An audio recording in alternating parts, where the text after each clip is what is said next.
Welcome to the podcast sessions, episode 3. On this podcast session, I'm going to be chatting to a producer, a big name in the scene, goes by the name of Cotti. Yo, this is Cotti, something new, and you're listening to Dubster.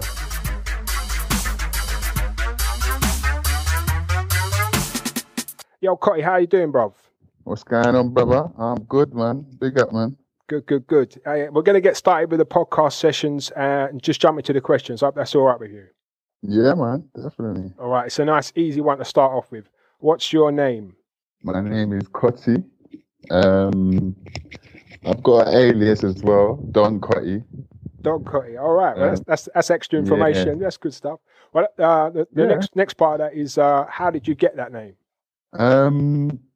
When I was young, when I was like 14, I was kind of into graffiti and that with my mates, like around the local area, and it was like I was choosing a name, like a graffiti name, a tag, which we called it back then. So it's an old school name. Yeah, bro, I've had it since I was like 14, man. But it started as Cot, C-O-T, and my brethren was Cos, C-O-Z. So that was our tags. And we chose them basically because they were original. Like everybody had bait tags like Dreamer and Stoner and Raver and, like them kind of bait tags. So that's how it came about. And then over the years, as I got into the music, I stuck with the name, and like it developed. It developed into Cot One, and then eventually it developed into Cotti. Right. Hey, bro, that's good. That's good. That's something I didn't know, and I say hopefully the listeners to the podcast, that's the thing. How do people come by their names? It's something that I'm always interested in. How did somebody make up that? So that's interesting stuff, man. Yeah, thanks for that. You're a producer, world-renowned producer in a dubstep style, also with grime and trap, and reggae as well. Done all sorts. But how did you get started in the producing game? How did you get started with production? Man. Boy, this is probably going to bait up my age, man. Well, the first tracks I ever made, I still got it actually, was a garage track. Right. And it was like 1999, and I was working on Logic, and it was like a dark bass line, like early dubstep kind of garage. Awesome. Yeah. Well, this is what I wanted to ask, because like you're one of the names in the scene who's been around from day dot, as far as I know, and you've got numerous productions, your label stuff and different releases. Well, it's funny because I didn't go straight into dubstep. From there, I went into grime. By like 2003, I was making grime. Well, from 2001. I was making grime. I started making grime tracks. I listened to a lot of Wiley and Dizzy. And then eventually by 2004, I got a radio show on Top FM in South London. And then, from 2004, I was just killing the grime. And then by 2005, I got introduced to dubstep by my late chef. Yeah, man. And I linked up with Lofa. And they introduced me to dubstep. The rest is history. The rest is history. Well, chatting about some of the names in the scene, sort of taking you back a bit in your own career, in your own life. Who were your influences, or what were your major influences, like songs and DJs and producers? Who inspired you to start yourself to get into the game? My early inspirations was So Solid from the garage days. Like they were bosses. They were a massive inspiration. And then after that, it was like Wiley, Dizzy, Kano. A lot of the grime guys are big inspirations, man. Like I kind of fell off of the American stuff, and I was just really into the UK stuff more. Right.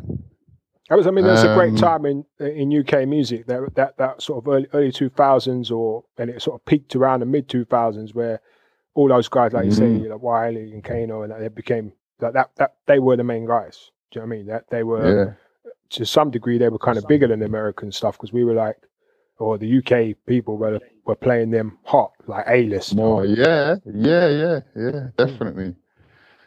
So that's a lot of my UK influences. They're probably my biggest influences, to be honest. I mean, I listen to a lot of hip hop and reggae and bashment, dancehall growing up as well. So obviously there's a lot of different influences from those as well. Right, got you, man. Got you. That's good to know, man. It's, it's one of the things that, asking these questions and doing the podcast, just finding out from different producers how they, because everybody's got their own path, their own roads, and it's kind of nice to chat about that. Just sort of bringing it forward into time. What have you been doing lately? Boy, to be honest, I've had a little break for like the last 9 months. Before that, I started like an album compilation called All Stars. And that had like about 9 or 10 different producers on there with myself. Brilliant. Is that on your own label? That's on my other label, Space Music. Right. So over the last couple of months, I've compiled the second volume for that, and that is coming out in 2 weeks actually on iTunes. Right. So you have been busy then. It's not like you've just been relaxing and you got your stuff. No, I've been busy, man. I mean, also on top of that, I've got a guy called Saraf, and he's a really good producer from the UK. And he's coming with like this old school kind of cokey kind of sound, and I just put together an amazing EP, which is coming out in September on something new as well. Brilliant, that's good stuff, man. That's good. So you've been busy, definitely. I'm keeping it busy, bro. But to be honest, myself, like I'm gonna be getting a lot more on the vocals, right? And I'm gonna be putting out a lot of my own stuff. Like I'm gonna definitely increase the consistency of the stuff that I'm putting out, like my own product. You see what I'm saying? Yeah. Oh, that's good, man. So like you've been busy, you've got a lot of things together. I mean, also you've recently moved from South London out to Jamaica. So that's got to be quite a busy thing. I mean, how's life in Jamaica treating you? Yeah, man. Life is lovely out here, man. It's very different from the UK. But to be honest, I just got my computer, my studio and that. I just shipped it over. I just got it about last week. I think I finally managed to collect it. Right. So I've been here for like 3 months and I haven't really been making much tunes because I haven't had my studio, but I've just been enjoying the country, man. I've been really getting in touch with nature. I've been fishing, I've been swimming and just exploring, you know what I mean? Hey, that sounds fantastic, bro. Definitely. I'd say hopefully like the musical influence not only from the roots, like you're actually on the ground, so hopefully that will have a little influence in some of your music in the future. It'd be good to see. I'm looking forward to that, definitely. Yeah, bro, definitely. I'm bursting to get some tunes out. Do you know how much inspiration I've collected over the last 3 or 4 months? It's crazy, bro. I'm telling you. Fantastic. If you could order one meal, what would it be? It doesn't have to be your last meal. Just. Is that considering I'm in Jamaica or? I'm just interested in what people would eat. Well, me, I would probably order curry goat and white rice with some coleslaw. Nice. Cool. That's cool, man. That's cool. But you're a producer, a music producer from a long time. What's your favourite piece of studio equipment? My favourite piece of studio equipment is Reason 5. Have you always used Reason? No, I started on Cubase and a little bit of Logic. Like I made 1 or 2 tunes on Logic, but it was Cubase that I really started learning and got into touch with it. And then after about 2 years, I got into Reason and I've never looked back. What would you like to get next for your studio? Like if you could wave a magic wand and get some boom equipment, what would you get next? Oh man. I'd probably get you put me on the spot, bro. It's an interview. All right then. Quickly off the top of my head, yeah, off the top of my head. Mm-hmm. Any equipment you want in the world? I'd get the latest Reason. Cool. I don't know why I ain't got it, to be honest. I should go and get it. I should pull my finger out, to be honest. That's cool. But like I say, I'm sorting out my studio. So fantastic. Well, bro, I mean, that's being loyal to the game. That's, you're a Reason guy, and you say, you know what, I want the next Reason. There's nothing wrong with that at all, bro. Yeah. You've just reminded me, like, I am a DJ as well. So actually, scratch the Reason. What I would get is, I would get a pair of CDJs. Because I ain't got no CDJs. Sweet. That's cool, man. I suppose, like, say, with a new bass and a new studio, you've got to build it all up.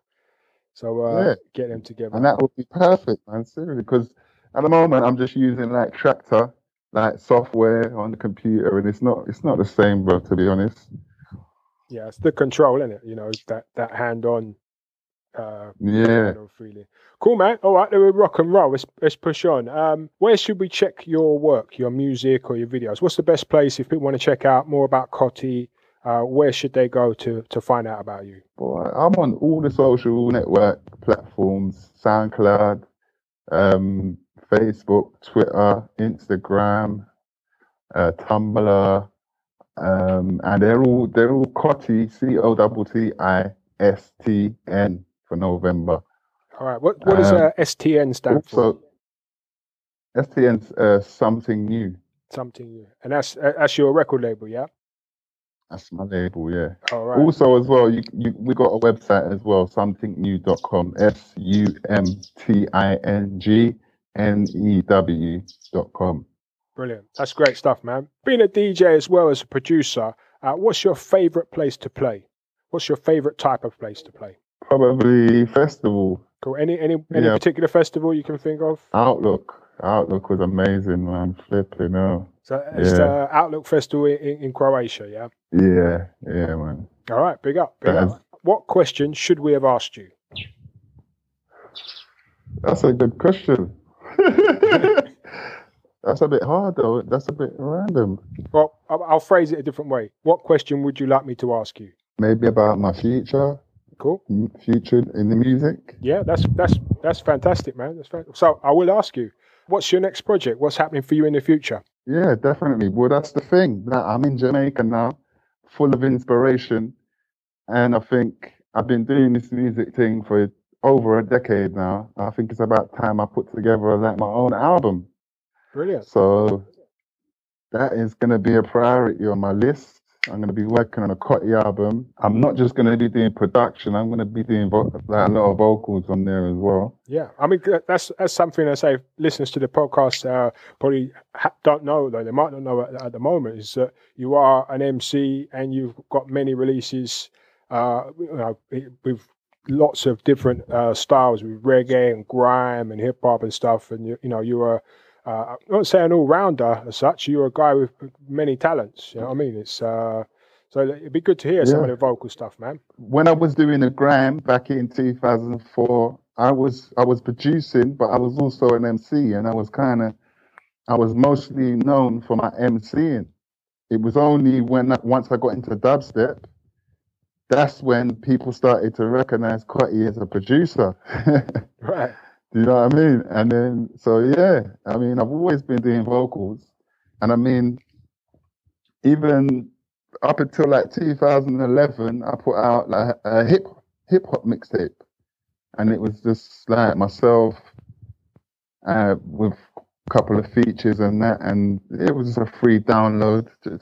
Just like, because I'm a music man, like you say, I'm an all-rounder. I like to do music. So a lot of the time I end up just recording vocals.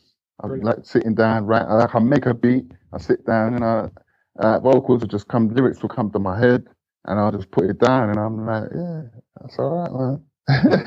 That's fantastic. So, but yeah, my dad, he's a producer as well, and he plays the guitar. Right. So we've agreed to put an album together, like with me and him as well. That sounds fantastic, man. So yeah, that's something to look out for. Like my dad, he plays electric guitar and acoustic guitar. So yeah, look out for that. Brilliant. So we're getting all the exclusives here on dubster.co.uk. I mean, like you're dropping exclusives for us on here. That's good, man. 100%. Yeah. Brilliant. Hey, mate, this is fantastic. I mean, it's exactly like what we're about. Is, you know, that's the whole point of putting this together is like your fans, people that know Cotti, and then obviously people that haven't heard of Cotti or they're involved in other music, they're going to listen to the podcast and go, right, okay, this guy's got this happening and that happening. That's really good, man. I've got another random question for you. Who should we interview next? Maybe my guy Saraf. Cool. That's fantastic, man. Definitely. I mean, like this is like a little question that it lends people to give a shout out to people. Do you know what I mean? So it's not about being biased at all. It's about passing the torch. So that's perfect. Yeah. Well, you know what I mean? It makes sense because he's got the next release coming on my label, something new. He's a brand new up and coming artist. Producer. I mean, he's really talented. You know what I mean? He's a humble guy as well. I'm sure you get a good interview of him. Fantastic. Well, definitely, I'll be like getting at you for the links and like so you know we can make the introductions, man, and get it happening. But definitely, you know, one of the things with the podcast, with the dubster.co.uk podcast, is that we're trying to promote all angles, you know. So it's great to have like original dons like yourself in the dubstep game and people that have been producing and doing all sorts. But it's really trying to push the whole spectrum of the music. So people that are coming through, that's fantastic. So we look out for Saraf, and I'll be look forward to you know giving him a shout and getting him on the show. Definitely, man. Big up. Just one more, man, before we wrap up. When you're not DJing or doing music, what's your favorite thing to do?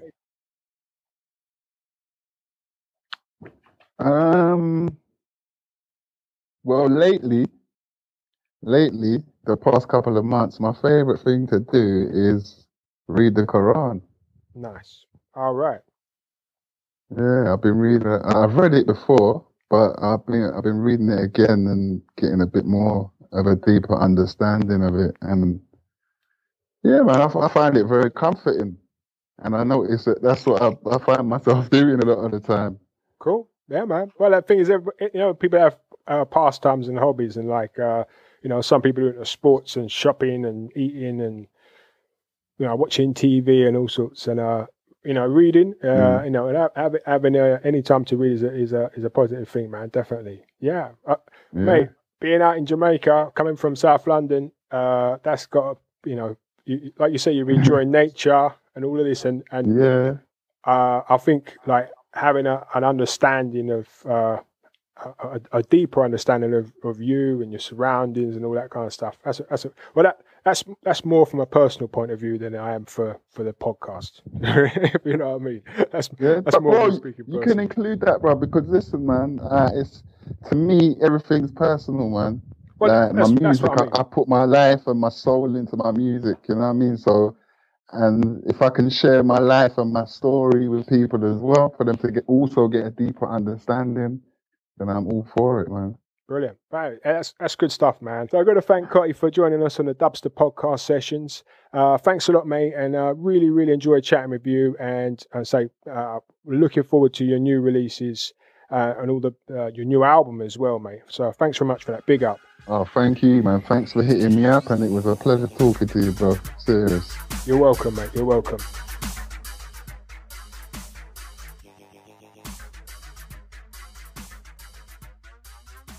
Thanks for checking out the Dubster podcast sessions. You can subscribe via iTunes, YouTube, Stitcher, or check out our website, dubster.co.uk, for more exclusive podcast sessions.